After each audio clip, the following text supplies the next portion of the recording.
ಆಕಾಶವಾಣಿ. ಬನವಾಸಿ ದೇಶದೊಳ್ ಬನವಾಸಿ ದೇಶದೊಳ್ ಬನವಾಸಿ ದೇಶದೊಳ್ ಸೊಗಯಿಸಿ ಬಂದ ಮಾಮರನೆ, ಸೊಗಯಿಸಿ ಬಂದ ಮಾಮರನೆ, ತಲ್ತೆಲೆ ಒಳ್ಳಿಯ ಪೂತ ಜಾತಿ ಸಂಪಗೆಯೇ ಕುಕಿಲ್ವ ಕೋಗಿಲೆಯೇ, ಕಲ್ತೆಲೆ ಒಳ್ಳಿಯ ಪೂತ ಜಾತಿ ಸಂಪಗೆಯೇ ಕುಕಿಲ್ವ ಕೋಗಿಲೆಯೇ, ಪಾಡುವ ತುಂಬಿಯೇ ನಲ್ಲರೋಳ್ ಮೊಗಂ. ಕುಕಿಲ್ವ ಕೋಗಿಲೆಯೇ ಪಾಡುವ ತುಂಬಿಯೇ ಕನ್ನಡ ಕವಿಕಾವ್ಯ ಪರಂಪರೆ ಕುರಿತ ಸರಣಿ ಕಾರ್ಯಕ್ರಮ. ಇಂದಿನ ಕಾರ್ಯಕ್ರಮದಲ್ಲಿ ರಾಷ್ಟ್ರಕವಿ ಕುವೆಂಪು ಹಾಗೂ ಪೂತಿನ ಅವರ ಕಾವ್ಯ ಪರಿಚಯ ಮಾಡಲಿದ್ದಾರೆ ಡಾಕ್ಟರ್ ಚಂದ್ರಶೇಖರ ನಂಗಲಿಯವರು. ಕಾವ್ಯ ವಾಚನ ಮಂಜುಳಾ ಮರಾಠೆ ಹಾಗೂ ಬಿಸಿ ವಿಶಾಖ ಅವರದ್ದು. ಕೇಳುಗರಲ್ಲಿ ಕೋರಿಕೆ, ಕಾರ್ಯಕ್ರಮವನ್ನು ಗಮನವಿಟ್ಟು ಕೇಳಿ. ಕಾರ್ಯಕ್ರಮದ ಕೊನೆಯಲ್ಲಿ ಕೇಳುವ ಪ್ರಶ್ನೆಗೆ ಸರಿ ಉತ್ತರ ಕಳುಹಿಸಿದವರಿಗೆ ಸೂಕ್ತ ಬಹುಮಾನವಿರುತ್ತದೆ. ಈ ಕಾರ್ಯಕ್ರಮದ ಪ್ರಾಯೋಜಕರು ಗಮಕ ಶಂಕರ ಪ್ರತಿಷ್ಠಾನ, ಬೆಂಗಳೂರು. ಹಿರಿಯ ಕವಿ ಗಮಕಿ ಆರ್ ಶಂಕರನಾರಾಯಣ ಅವರ 90ನೇ ಜನ್ಮದಿನದ ಸ್ಮರಣೆಯಲ್ಲಿದೆ ಬೆಂಗಳೂರಿನ ಗಮಕ ಉದ್ಯೋಗಿಯಾಗಿ ಉದ್ಯಮದಲ್ಲಿ ಕನ್ನಡದ ಕಂಪು ಹೊರಿಸಿದವರು ಆರ್ ಶಂಕರನಾರಾಯಣ್. ಅನ್ಯ ಭಾಷಿಗರಿಗೂ ಕನ್ನಡ ಕಲಿಸಿ ಪ್ರೋತ್ಸಾಹಿಸಿದ ಅನನ್ಯ ಭಾಷಾ ಪ್ರೇಮಿ. ತಮ್ಮದೇ ಕಾವ್ಯ ಪ್ರಚಾರ ಮಂಡಳಿಯಿಂದ 25 ವರ್ಷ ಕನ್ನಡ ಸಾಹಿತ್ಯ ಪ್ರಚಾರ. ಭೀಮಸೇನ ವಿಜಯ, ಸೀತಾದರ್ಶನಂ ಸೇರಿದಂತೆ 19ಕ್ಕೂ ಹೆಚ್ಚು ಕಾವ್ಯಗಳ ಕರ್ತೃ ಕರ್ನಾಟಕ ಕಲಾಶ್ರೀ ಆರ್ ಶಂಕರನಾರಾಯಣ್ ಅವರ ಸ್ಮರಣೆಯಲ್ಲಿ ಆರಂಭವಾದ ಗಮಕ ಶಂಕರ ಶ್ರೇಷ್ಠ ಸಾಹಿತ್ಯ ಪರಂಪರೆಯನ್ನ ಸಾಂಸ್ಕೃತಿಕ ಲೋಕಕ್ಕೆ ತಲುಪಿಸಲು ಕಂಕಣಬದ್ಧವಾಗಿದೆ. ಕನ್ನಡದ ಕಂಪು ಪಸರಿಸುವಲ್ಲಿ ಆಕಾಶವಾಣಿಯೊಂದಿಗೆ ಕೈಜೋಡಿಸಿದೆ. ಡಾಕ್ಟರ್ ಚಂದ್ರಶೇಖರ ನಂಗಲಿ ಕನ್ನಡ ನಾಡಿನ ಪ್ರಬುದ್ಧ ವಿಮರ್ಶಕರಲ್ಲಿ ಒಬ್ಬರು. ತಮ್ಮ ಪ್ರಿಯ ಹವ್ಯಾಸ ಚಾರಣ ಸಾಹಿತ್ಯ, ಒಂದು ಸಾಂಸ್ಕೃತಿಕ ಅಧ್ಯಯನದಲ್ಲಿ ಬೆಂಗಳೂರು ವಿಶ್ವವಿದ್ಯಾನಿಲಯದಿಂದ ಡಾಕ್ಟರೇಟ್ ಪಡೆದವರು. ವಿವಿಧೆಡೆ ಪ್ರಾಧ್ಯಾಪಕರಾಗಿ, ಪ್ರಾಂಶುಪಾಲರಾಗಿಯೂ ಸೇವೆ ಸಲ್ಲಿಸಿ ನಿವೃತ್ತರಾಗಿರುವ ಅವರ ಹಲವಾರು ವಿಮರ್ಶಾ ಪುಸ್ತಕಗಳಲ್ಲಿ ಮಾರ್ಕ್ಸ್ವಾದಿ ವಿಮರ್ಶೆ, ನಾ ನಿಲ್ಲುವಳಲ್ಲ, ಕಾಡು ಮತ್ತು ತೋಪು, ನಡೆದುದೇ ದಾರಿ, ನಾ ನಿಮ್ಮೊಳಗು ಇವು ಕೆಲವು. ತೇಪೆಗಳು ಕವನ ಸಂಕಲನ, ಅಲ್ಲಮನ ವಚನಗಳು, ಡಾಕ್ಟರ್ ಡಿ.ಆರ್. ನಾಗರಾಜ್ ಬದುಕು ಬರಹ, ಇವು ಇನ್ನೂ ಹಲವು ಕೃತಿಗಳು. ರಾಜ್ಯೋತ್ಸವ ಪ್ರಶಸ್ತಿ ಅಲ್ಲದೆ ಹಲವಾರು ಪ್ರಶಸ್ತಿಗಳು ಇವರನ್ನ ಅರಸಿ ಬಂದಿವೆ. ವಿಶ್ರಾಂತ ಜೀವನವನ್ನ ಸಹಜ ಕೃಷಿಯಲ್ಲಿ ತೊಡಗಿಸಿಕೊಂಡಿರುವ ಡಾಕ್ಟರ್ ಚಂದ್ರಶೇಖರ ನಂಗಲಿ ಸದಾ ಸೃಜನಶೀಲರು, ವಸ್ತುನಿಷ್ಠ ವಿಮರ್ಶೆಗೆ ಹೆಸರಾದವರು. ಡಾಕ್ಟರ್ ಚಂದ್ರಶೇಖರ ನಂಗಲಿ ಅವರಿಂದ ರಾಷ್ಟ್ರಕವಿ ಕುವೆಂಪು ಹಾಗೂ ಪೂತಿನ ಅವರ ಕಾವ್ಯ ಪರಿಚಯ ಮಾಡಿಕೊಳ್ಳೋಣ. ಕಾವ್ಯ ವಾಚನ ಮಂಜುಳಾ ಮರಾಠೆ ಮತ್ತು ಬಿಸಿ ವಿಶಾಖ ಅವರದು. ಕವಿಗಳ ಪರಿಚಯ ಮಾಡಿಕೊಡಲಿದ್ದಾರೆ ಶರಣಬಸವ ಚೋಳಿನ್. ಕೇಳಿ ವಿಶೇಷ ಕಾರ್ಯಕ್ರಮ ಸರಣಿ ಕುಕಿಲ್ವ ಕೋಗಿಲೆಯೇ ಪಾಡುವ ತುಂಬಿಯೇ. 29 ಡಿಸೆಂಬರ್ 1904ರಲ್ಲಿ ಮಲೆನಾಡಿನಲ್ಲಿ ಹುಟ್ಟಿ ನಿಸರ್ಗದ ಜೀವ ಸಂಗೋಪಾನೆ ಮತ್ತು ಸೌಂದರ್ಯ ಉಪಾಸನೆ ಕುರಿತು ಕನ್ನಡ ಭಾಷೆಯನ್ನ ಕಾಲ ದೇಶಗಳ ಹಂಗು ಮೀರುವಂತೆ ಜೀವಪೂರ್ಣವಾಗಿ, ಭಾವಪೂರ್ಣವಾಗಿ ರೂಪಿಸಿದ ಯುಗ ಪ್ರವರ್ತಕ ಮಹಾಕವಿ ಕುವೆಂಪು. ಇಂಗ್ಲಿಷ್ ಶಿಕ್ಷಣದ ಮೂಲಕ ಜಾಗತಿಕ ಸಂಸ್ಕೃತಿ, ಮಹಾಕಾವ್ಯಗಳನ್ನು ಗ್ರಹಿಸಿ ವಿಶ್ವ ಮಾನವ ತತ್ವ ರೂಢಿಸಿಕೊಂಡವರು ಕುವೆಂಪು.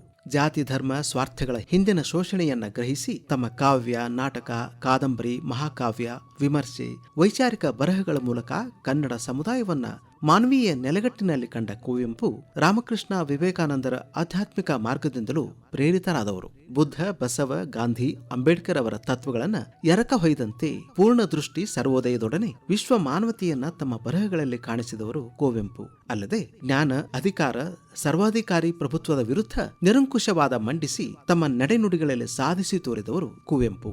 ಮಂತ್ರ ಮಾಂಗಲ್ಯದಂತಹ ಕ್ರಾಂತಿಕಾರಕ ವಿವಾಹ ಪದ್ಧತಿಯ ಮೂಲಕ ಜಾತಿ ಮೌಢ್ಯಗಳನ್ನು ತೊಡೆಯಲು ಶ್ರಮಿಸಿದ ಕುವೆಂಪು ಸಾಮಾನ್ಯರ ಬದುಕನ್ನು ಘನತೆಯ ಕೇಂದ್ರಕ್ಕೆ ತಂದು ಓದುಗರ ಒಳಗಣ್ಣು ತೆರೆಸಿದ ಸಂತ ಕವಿ. 11 ನವೆಂಬರ್ 1994ರಂದು ಮರೆಯಾಗುವ ಮುನ್ನ ಕನ್ನಡದ ಮಣ್ಣಿಗೆ ಮಂತ್ರಶಕ್ತಿ ಬರೆಸಿದ ಮಾಂತ್ರಿಕ, ಎಲ್ಲವನ್ನೂ ಗಳಿಸಿದರೂ ಗೌರವ ಪ್ರಶಸ್ತಿಗಳ ಆಚೆ ಬದುಕಿ ಅನಿಕೇತನವಾದ ಕಳೆದ ಶತಮಾನದ ದೈತ್ಯ ಶಕ್ತಿ ಕುವೆಂಪು. ವರಕವಿ ಬೇಂದ್ರೆಯವರು ಕುವೆಂಪು ಅವರನ್ನ ಯುಗದ ಕವಿ, ಜಗದ ಕವಿ ಎಂದು ಕೊಂಡಾಡಿದ್ದಾರೆ. ಬನ್ನಿ ಕುವೆಂಪು ಅವರು ರಚಿಸಿದ ಶ್ರೀರಾಮಾಯಣ ದರ್ಶನಂ ಮಹಾಕಾವ್ಯವನ್ನ ಪರಿಚಯ ಮಾಡಿಕೊಳ್ಳೋಣ. ಮಲೆನಾಡಿನ ಕುವೆಂಪು ಮಲೆಯ ಕವಿ, ಕನ್ನಡ ನವೋದಯದ ಉದಯ ರವಿ. 20ನೇ ಶತಮಾನವನ್ನ ಕನ್ನಡ ಸಾಹಿತ್ಯ ಚರಿತ್ರೆಯಲ್ಲಿ ಕುವೆಂಪು ಯುಗ ಎಂದೇ ಕರೆಯುತ್ತಾರೆ.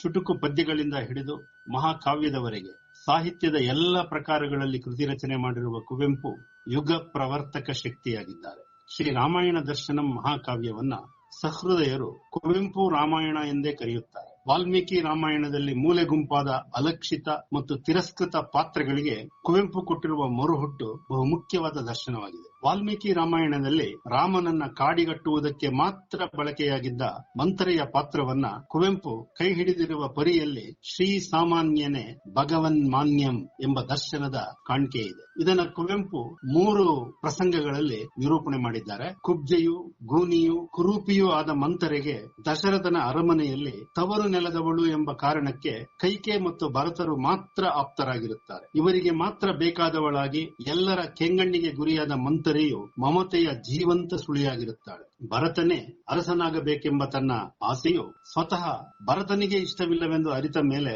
ಮಂಥರೆಯು ಬದಲಾಗುತ್ತಾಳೆ. ರಾಮನನ್ನು ಮರಳಿ ಕರೆತಂದರೆ ಭರತನು ಸಂತೋಷ ಪಡುವನೆಂಬ ನಂಬಿಕೆಯಿಂದ ಮಂಥರೆಯು ಭರತನಿಗೂ ಮುಂಚೆ ಅರಣ್ಯ ಪ್ರವೇಶ ಮಾಡಿ ರಾಮನಿರುವ ಸ್ಥಳವನ್ನು ಹುಡುಕುತ್ತಾ ಬರುತ್ತಾಳೆ. ಕಾಡಿನಲ್ಲಿ ದೂರದಲ್ಲಿ ಕಂಡು ಬಂದ ದಿವ್ಯ ತೇಜೋರೂಪವನ್ನ ರಾಮನೆಂದೇ ಭ್ರಮಿಸಿ ಕಾಳ್ಗಿಚ್ಚಿಗೆ ಸಿಲುಕುತ್ತಾಳೆ.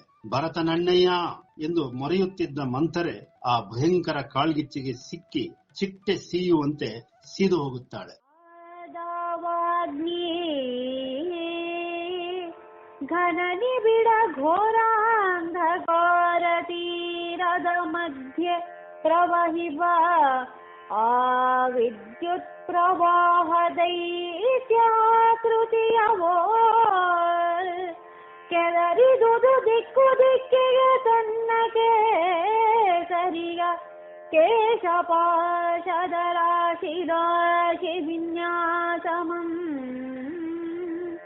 ಬೆಂಕಿ ಗಣ್ಗೆಳನೆ ಸಿಡಿದೇಳ್ವ ಕೆಂಗಿಡಿಗಳಿಂ ತೂಸಿದುದು ತೋರ ತಾರೆಯ ಕೆಂಡಧಾರೆಯ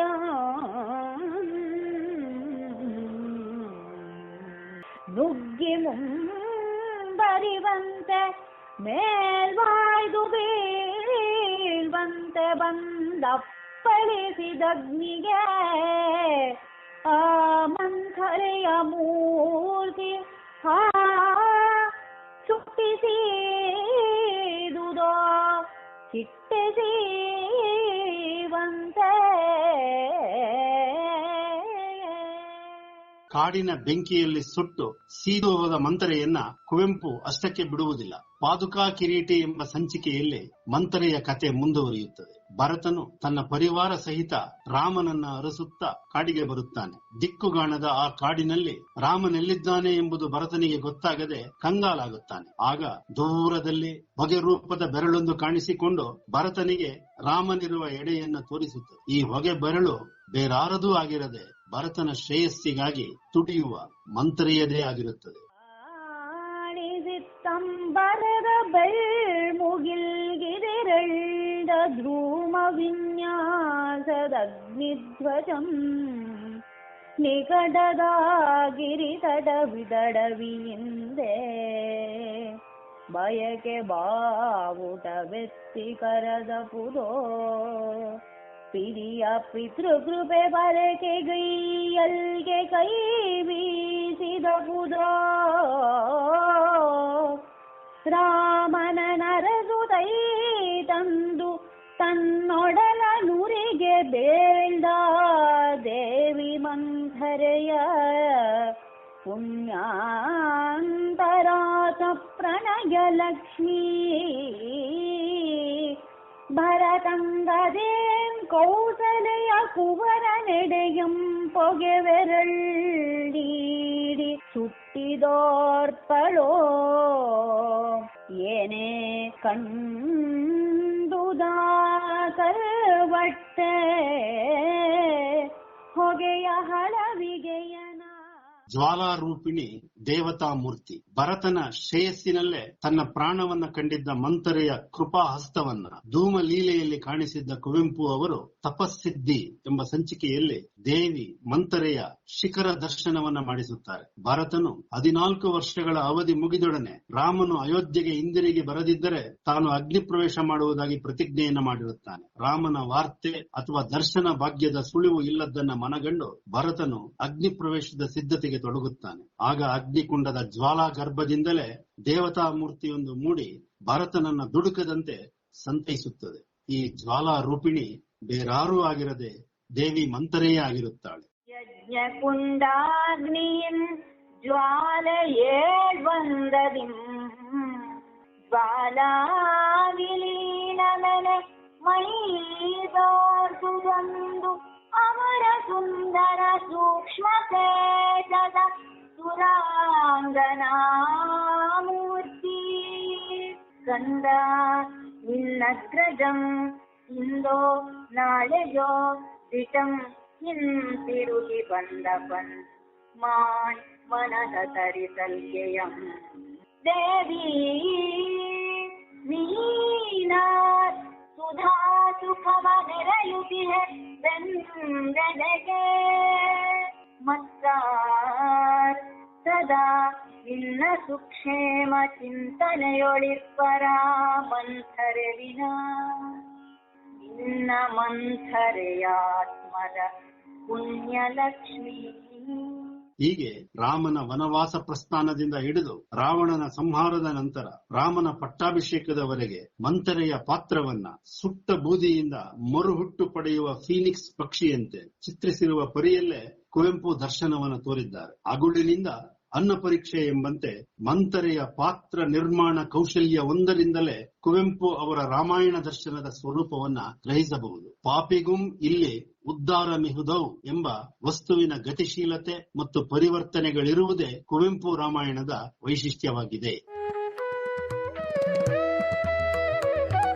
ಪೂತಿನ ಎಂದೇ ಖ್ಯಾತರಾದವರು ವಿದ್ವಾಂಸರು, ಸಾಹಿತಿಗಳು, ಗೀತ ನಾಟಕಕಾರರು, ಜಿಜ್ಞಾಸೆ ಕವಿ, ಪುರೋಹಿತ ತಿರುನಾರಾಯಣಾಚಾರ್ಯ ನರಸಿಂಹಾಚಾರ್ ಅವರು 1905 ಮಾರ್ಚ್ 17ರಂದು ಮೇಲುಕೋಟೆಯಲ್ಲಿ ಜನನ. ವೈದಿಕ ಸುಸಂಸ್ಕೃತಿಯಲ್ಲಿ ಬೆಳೆದ ಪೂತಿನ ಆಧ್ಯಾತ್ಮ ಪರಿಸರದ ಪ್ರಭಾವದಿಂದ ಸಾಹಿತ್ಯದ ಬದುಕಿನುದ್ದಕ್ಕೂ ಪ್ರಕೃತಿಯಲ್ಲಿ ದೈವತ್ವದ ಹುಡುಕಾಟ ನಡೆಸಿದವರು. ಸಾಹಿತ್ಯದ ಎಲ್ಲ ಪ್ರಕಾರಗಳಲ್ಲೂ ವಿಶಿಷ್ಟ ಸಾಧನೆಗೈದ ಪೂತಿನ ಅವರು ನಿರರ್ಗಳವಾಗಿ ಗೀತ ನಾಟಕಗಳನ್ನು ರಚಿಸಿದವರು. ರಾಷ್ಟ್ರದ ನಾಡಿನ ಹಲವಾರು ಪ್ರಶಸ್ತಿಗಳು ಅವರನ್ನ ಅರಸಿ ಬಂದಿವೆ. 1998 ಅಕ್ಟೋಬರ್ 23ರಂದು ಅಗಲಿದ ಪೂತಿನ ಅವರ ಮನೆ ಸ್ಮಾರಕವಾಗಿ ಪೂತಿನ ಅವರ ಅಚ್ಚಳೆಯದ ನೆನಪನ್ನ ಚಿರಸ್ಥಾಯಿಯಾಗಿಸಿದೆ.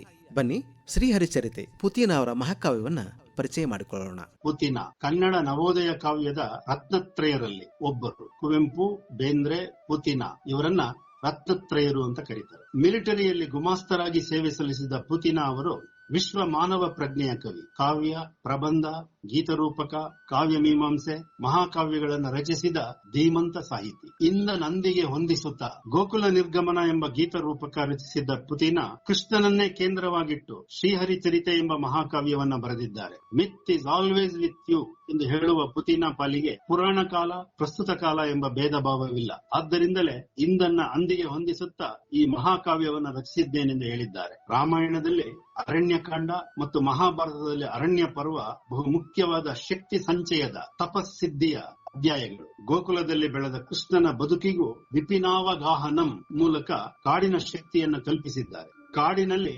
ಹೊಳೆದಂಡೆಯ ಹುಲ್ಲು ಮತ್ತು ಗಗನಚುಂಬಿ ವೃಕ್ಷ ಎಂಬ ಭೇದವಿಲ್ಲ. ಸಕಲ ಜೀವ ಸಂಕುಲದ ಅಂದದ ಒಪ್ಪಂದವನ್ನ ಪೂತಿನ ಮನಗಾಣಿಸುತ್ತಾರೆ. ಮನುಜ ಮೃಗ ಪಕ್ಷಿ ಜಂಗಮ ಜೀವನಿಕಾಯದಿಂದೆನಿದು ಬೇರೆಯನಿಬುದಿ ಸಸ್ಯ ಜೀವ ಪ್ರಕರ ಅಧೋಗಮ ಮೂರ್ಧ್ವಗಮವಿದು ನಿಶ್ಚಲಂ ಕೆಳಹೀರಿ ಮಣ್ಣಿನ ರಸವ ಮೇಲೇರಿಸುದ ಜೀವಿ ಬಜೀವಿ ಕಂಡಿಲ್ಲ ಕಿವಿಯಿಲ್ಲ ನಿಷ್ಕರಣ ತಾನೆಂಬ ನಿರ್ವೇದ ವಿನಿದಿರದ ಮೆರಗುಂ ಸಕಲ ಜೀವಾಧಾರ ಜೀವಾದಿಮಂ ಸೇವಿಸುತ್ತೆ ತಾನು ತನ್ನಿ. ಇಂದ್ರ ಪರ್ವಕ್ಕೆ ಬದಲು ಗೋವರ್ಧನ ಪರ್ವ. ಗೋಕುಲ ಸಂಪ್ರದಾಯದ ಪ್ರಕಾರ ಗೊಲ್ಲರು ತಲೆತಲಾಂತರಗಳಿಂದ ಇಂದ್ರ ಪೂಜೆಯನ್ನ ಮಾಡುತ್ತಾ ಬಂದಿರುತ್ತಾರೆ. ಇಂದ್ರನೇ ಮಳೆ ಬೆಳೆಯ ದೈವ ಎಂಬ ನಂಬಿಕೆಯು ಶ್ರದ್ಧೆಯಾಗಿ ಮೌಢ್ಯಾಚರಣೆಯಾಗಿ ಬಂದಿರುತ್ತದೆ. ಇಲ್ಲಿ ಕೃಷ್ಣನು ಸಂಪ್ರದಾಯ ಮತ್ತು ಪ್ರತಿಭಟನೆಯ ಆಶಯವಾಗಿ ಮೂಡಿಬಂದಿದ್ದಾನೆ. ಇಂದ್ರ ಪೂಜೆಗೆ ಬದಲು ಗೋವರ್ಧನ ಬೆಟ್ಟದ ಪೂಜೆ ಮಾಡಲು ಕೋರುತ್ತಾನೆ. ಮಾರುತಂ ತುಯ್ಯುವೆಡೆಗೆ ಓಹ ಮುಗಿಲಂ ತಡೆದು ಮಳೆಯಂ ಕರೆಸುವವ ದೇವೇಂದ್ರನೋ ಗೋವರ್ಧನನೋ ಹೇಳಿರೈ ಎಂಬ ನೈಸರ್ಗಿಕ ಸತ್ಯದ ಮೂಲಕ ಸಂಪ್ರದಾಯವನ್ನು ಒಡೆದುರುಳಿಸುತ್ತಾನೆ. ಇಲ್ಲಿ ಪುತಿನ ಅವರ ಪ್ರಗತಿಶೀಲ ಮನೋಧರ್ಮದ ಕಾಣ್ಕೆ ಇದೆ. ಹಸುಳೆ ಇವನೇ ಬಲ್ಲನೆನ್ನುತ್ತ ಕಡೆಗಣಿಸದೆಯೇ ಭಿನ್ನ ಪವಿದನು ಲಾಲಿಸಿರಿ. ಇದು ಘನವೇ ನಾವನು ಕರಿಪುದು ಅವರಿವರ ಮಾಳ್ಕೆಯಂ ಪರಿಚಿಂತಿಸದೆ ರವಿ ಮೂಡುವಂ ಪೆರೆ ಬೆಳಗುವಂ ಬೆಂಕಿಯುರಿವುದು ಗಾಳಿ ಬೀಸುವುದು ಅಂತೆಯೇ ಮಳೆಗರೆವುದು ಇದಕ್ಕೆ ಸಡಗರದ ಪರ್ವ ಇದರೊಡೆಯ ಸ್ವೇಚ್ಛಾಚಾರಿ ಎಂದೆಯ ತೋರ್. ಓ ಕೃಷ್ಣ, ಮಧುರಾಪುರಕ್ಕೆ ಹೊರಟಿಹೆಯ ಬಾಳ ಗತಿಯಲ್ಲಿ ಸ್ಥಾವರಕ್ಕೆ ಎಡೆಯಿಲ್ಲ. ಆಹ್ವಾನ ಮತ್ತು ವಿಸರ್ಜನ ತತ್ವದ ಮೂಲಕ ಬಾಳ ಗತಿಯು ಸದಾ ಜಂಗಮವಾಗಿರುತ್ತದೆ. ಕೃಷ್ಣನ ಪಾಲಿಗೆ ಗೋಕುಲ ಆಹ್ವಾನವೂ ಹೌದು, ವಿಸರ್ಜನವೂ ಹೌದು. ಬಾಲಕ ಕೃಷ್ಣನ ಲೀಲೆಗಳು, ವೇಣುನಾದ, ಬೃಂದಾವನ, ರಾಧೆ, ಗೋಪಿಕೆಯರು ಗೋಕುಲದ ಸವಿಸ್ಮೃತಿಗಳು. ಇವು ಸ್ಥಾವರವಾಗದೆ ಜಂಗಮವಾಗಬೇಕಾದರೆ ವೇಣು ವಿಸರ್ಜನ ಮತ್ತು ಗೋಕುಲ ನಿರ್ಗಮನ ಆಗಲೇಬೇಕು. ಈ ಗತಿಶೀಲ ಪರಿವರ್ತನೆಯನ್ನ ಗೋಕುಲ ನಿರ್ಗಮನ ಗೀತ ರೂಪಕದಲ್ಲಿ ಮನಗಾಣಿಸಿದ್ದ ಪುತಿನ ಶ್ರೀಹರಿ ಚರಿತೆಯಲ್ಲಿ ಗೋಕುಲವನ್ನ ತೊರೆದು ಮಧುರಾಪುರಕ್ಕೆ ಹೋಗುವ ಚಿತ್ರಣವನ್ನ ಮೂಡಿಸಿದ್ದಾರೆ. ವೇಣುಗೋಪಾಲನೆಂದು ಹೆಸರಾದ ಕೃಷ್ಣನು ವೇಣು ವಿಸರ್ಜನ ಮಾಡಿ ಕಂಸ ವಧೆಯಿಂದ ಜನನೀ ಜನಕರನ್ನ ಸೆರೆಮನೆಯಿಂದ ಬಿಡಿಸುವ ಬಹುದೊಡ್ಡ ಜವಾಬ್ದಾರಿಯನ್ನು ನಿರ್ವಹಣೆ ಮಾಡುತ್ತಾನೆ. ಹಳ್ಳಿಯಿಂದ ನಗರಕ್ಕೆ ಸ್ಥಿತ್ಯಂತರಗೊಳ್ಳುವ ಬದುಕಿನ ಪರಿವರ್ತನೆಯ ತತ್ವವೂ ಇಲ್ಲಿದೆ. ಪುರಾಣದ ಮೂಲಕ ಪ್ರಸ್ತುತವನ್ನ ಹೇಳುವ ಪರಿಯನ್ನಿಲ್ಲಿ ಗ್ರಹಿಸದಿದ್ದರೆ ಶ್ರೀಹರಿ ಚರಿತೆಯು ಪುರಾಣ ಕಾಲದ ಭಾಗವತ ಕಾವ್ಯ ಪಾರಾಯಣ ಮಾತ್ರವಾಗಿ ಕಾಣುತ್ತದೆ. ಇದು ಕವಿಗೆ ಮತ್ತು ಕಾವ್ಯಕ್ಕೆ ಮಾಡುವ ಅಪಚಾರವೂ ಆಗುತ್ತದೆ. ಕೃಷ್ಣ ಮಧುರಾಪುರಕ್ಕೆ ಹೊರಟಿಹೆಯ ಹಿಂದಿರುಗೆಯ ಗೋಕುಲಕ್ಕೆ ಆ ಕದಗಳನ್ನು ಮುಚ್ಚಲು ಬಯಸಿ ಪಯಣಿಪೆಯ ಸಗ್ಗುವುದೇ ಪಂಚಾಯುಧಕ್ಕೆ ನಗರದ ಕೇಳು ಅರಿಸಗ್ಗಿ ತ್ರೌಯಿ ಮೌಲ್ಯ ಕೆಡಬಡುವರೆಗೂ ಮಾನವ ಚಿತ್ತ ಉಜ್ಜುಗಿದೆಯ ಕೊನೆಗೆ ತ್ರಿಪುರಾಂತಕಗೆ ವಹಿಸುವ ತನಕ ಶುಭ ನಿನಗೆ. ಸೊಗೈಸಿ ಬಂದ ಮಾಮರನೆ ತಲ್ತೆಲೆ ಒಳ್ಳಿಯ ಪೂತ ಜಾತಿ ಸಂಪಗೆಯೇ ಕುಕಿಲ್ವ ಕೋಗಿಲೆಯೇ ತಲ್ತೆಲೆ ಒಳ್ಳಿಯ ಪೂತ ಜಾತಿ ಸಂಪಗೆಯೇ ಕುಕಿಲ್ವ ಕೋಗಿಲೆಯೇ ಪಾಡುವ ತುಂಬಿಯೇ ನಲ್ಲರೋಳ್ ಮೊಗಂ. ಪ್ರಿಯ ಕೇಳುಗರೆ, ಕಳೆದ ಸಲ ಕೇಳಿದಂತಹ ಪ್ರಶ್ನೆ, ವರಕವಿ ಬೇಂದ್ರೆ ಅವರು ಹಲಸಂಗಿಗೆ ಪದೇ ಪದೇ ಯಾರ ಭೇಟಿಗಾಗಿ ಹೋಗುತ್ತಿದ್ದರು? ಸರಿಯಾದ ಉತ್ತರ ಮಧುರ ಚೆನ್ನಮಲ್ಲಪ್ಪ ಗಲಗಲಿ. ವಿ.ಕೆ. ಗೋಕಾಕ್ ಅವರ ಭಾರತ ಸಿಂಧು ರಶ್ಮಿ ಮಹಾಕಾವ್ಯದಲ್ಲಿ ಬರುವಂಥ ನಾಯಕನ ಹೆಸರೇನು? ಸರಿಯಾದ ಉತ್ತರ ವಿಶ್ವಾಮಿತ್ರ. ಸರಿ ಉತ್ತರವನ್ನ ಕಳುಹಿಸಿದಂತಹ ಮೊದಲ 5: ಬೆಂಗಳೂರು ದೊಡ್ಡಕಲ್ಲಸಂದ್ರದ ಪ್ರಕಾಶ್ ಆರ್.ಎಸ್., ಮಂಗಳೂರು ಕೆನ್ನಿಗಂಬಳದ ರಮೇಶ್ ರಾವ್, ಹಾಸನದ ಬಿ.ಬಿ.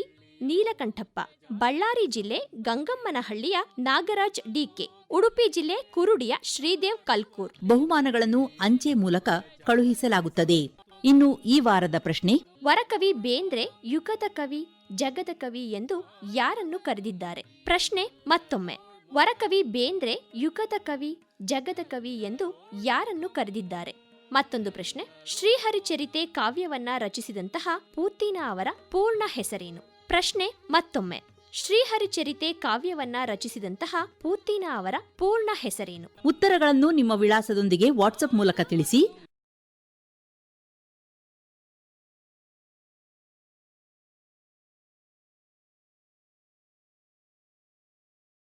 ಸರಿ ಉತ್ತರ ಬರದ ಮೊದಲ 5 ಮಂದಿಗೆ ಬಹುಮಾನವಿದೆ. ಮುಂದಿನ ಕಾರ್ಯಕ್ರಮದಲ್ಲಿ ಎಸ್ ಭೂಸನೂರ್ ಮಠ್ ಹಾಗೂ ಸುಜನಾ ಅವರ ಕವಿಕಾವ್ಯ ಪರಿಚಯವನ್ನ ಮಾಡಿಕೊಳ್ಳೋಣ. ಕುಕಿಲ್ವ ಕೋಗಿಲೆಯೇ ಪಾಡುವ ತುಂಬಿಯೇ ನಲ್ಲರೋಳ್ ಮೊಗಂ. ಇದುವರೆಗೆ ಕುಕಿಲ್ವ ಕೋಗಿಲೆಯೇ ಪಾಡುವ ತುಂಬಿಯೇ ಕನ್ನಡ ಕವಿಕಾವ್ಯ ಪರಂಪರೆ ಕುರಿತ ಸರಣಿ ಕಾರ್ಯಕ್ರಮದಲ್ಲಿ ರಾಷ್ಟ್ರಕವಿ ಕುವೆಂಪು ಹಾಗೂ ಪೂತಿನ ಅವರ ಕಾವ್ಯ ಪರಿಚಯವನ್ನ ಮಾಡಿದವರು ಡಾಕ್ಟರ್ ಚಂದ್ರಶೇಖರ ನಂಗಲಿಯವರು. ಈ ಕಾರ್ಯಕ್ರಮದ ಕಾವ್ಯ ವಾಚನ ಮಂಜುಳಾ ಮರಾಠೆ ಹಾಗೂ ಬಿಸಿ ವಿಶಾಖಾ ಅವರದ್ದಾಗಿತ್ತು. ಪರಿಚಯ ಧ್ವನಿ ಸಿ ನಾಗರತ್ನ. ಶೀರ್ಷಿಕೆ ಗೀತೆ ಸಂಯೋಜನೆ ಹಾಗೂ ಗಾಯನ ವಿಶ್ವನಾಥನ್ ಆಕೋಡ್. ಸಹಗಾಯಕರು ವಡವಾಟಿ ಶಾರದಾ ಭರತ್. ವಾದ್ಯ ಸಹಕಾರ ಆರ್ ದಯಾಕರ್, ಜಯಂತ್ ಕುಮಾರ್ ದಾಸ್. ನಿರ್ಮಾಣ ಶರಣಬಸವ ಚೋಳಿನ್. ಸಹಕಾರ ಎಚ್ಕೆ ಸುಬ್ಬಯ್ಯ. ಈ ಕಾರ್ಯಕ್ರಮದ ಪ್ರಾಯೋಜಕರು ಗಮಕ ಶಂಕರ ಪ್ರತಿಷ್ಠಾನ, ಬೆಂಗಳೂರು. ಆದಿತ್ಯ ಹೃದಯ ಶಂಕರ್ ನಾರಾಯಣ್ ಅವರು ರಚಿಸಿರುವ ಸಂಸ್ಕೃತ ಶ್ಲೋಕಗಳ ಅನುವಾದಿತ ಕಾವ್ಯ ಮಲ್ಲಿಕಾಮಾಲಾ ವೃತ್ತದಲ್ಲಿದೆ. ಮೂಲ ಸಂಸ್ಕೃತದಲ್ಲಿ ಅನುಷ್ಠಾ ಛಂದಸ್ಸಿನಲ್ಲಿರುವಂತಹ ಕಾವ್ಯವನ್ನ ಶಂಕರನಾರಾಯಣ ಅವರು ಕನ್ನಡಕ್ಕೆ ತಂದಿರುವಂತಹ ಪರಿ ಬಹಳ ಸೊಗಸಾಗಿದೆ. ವಿಭಿನ್ನ ರಾಗಗಳಲ್ಲಿ ಹಾಡಲು ಅನುಕೂಲವಾಗಿದೆ. ಆದಿತ್ಯ ಹೃದಯ ಕಾವ್ಯವಾಚನಕ್ಕೂ ಯೋಗ್ಯವಾಗಿದ್ದು ಭಕ್ತ ಪರವಶರಾಗಿರುವ ಕೇಳುಗರ ಗ್ರಹಿಕೆಗೆ ನಿಲುಕಬಲ್ಲದಾಗಿದೆ. ಆರ್ ಶಂಕರನಾರಾಯಣ್ ಅವರ ಎಲ್ಲ ಪುಸ್ತಕಗಳು ಡಿಜಿಟಲೀಕರಣ ಆಗಿದ್ದು archive.org/details/servants of knowledge ವೆಬ್ ಪೇಜ್ನಲ್ಲೂ ಲಭ್ಯ. ಪುಸ್ತಕ ಪ್ರತಿಗಾಗಿ ಗಮಕ ಶಂಕರ ಪ್ರತಿಷ್ಠಾನದ ಮೊಬೈಲ್ ಸಂಖ್ಯೆ 9448370995. ಆಕಾಶವಾಣಿ ಬೆಂಗಳೂರು ಕೇಂದ್ರ ಸಿದ್ಧಪಡಿಸಿದ ಈ ಕಾರ್ಯಕ್ರಮ ರಾಜ್ಯದ ಎಲ್ಲ ಬಾನುಲಿ ಕೇಂದ್ರಗಳಿಂದ ಏಕಕಾಲಕ್ಕೆ ಪ್ರಸಾರವಾಯಿತು.